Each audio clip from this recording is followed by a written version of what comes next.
భారత్ మాతా key జై.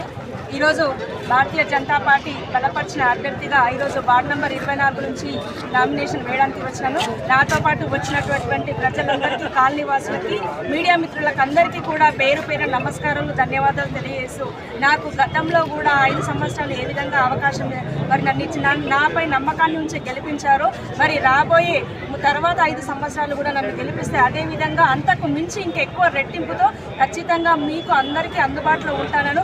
అభివృద్ధి విషయంలో కూడా ప్రతిపక్ష పార్టీకి ధీటుగా, అధికార పార్టీకి ధీటుగా కూడా మా వార్డులో పనులని డెవలప్మెంట్ చేయడం జరిగింది. దాదాపు 1 కోటి రూపాయల నిధులు కూడా తీసుకొని రావడం జరిగింది. మరి ఎంపీ కొండా విశ్వేశ్వరరెడ్డి గారు కూడా మన కాలనీకి ఎంపీ గారు 25 లక్షల రూపాయల నిధులను కూడా ఇచ్చి కాలనీని అభివృద్ధి చేయడం జరిగింది. మళ్ళీ భారతీయ జనతా పార్టీ కౌన్సిలర్లు ఎంతమంది గెలిస్తే అంతమందికి 10 లక్షల రూపాయల నిధులు కూడా ఇస్తామని చెప్పడం చాలా సంతోషకరమైనటువంటి విషయం.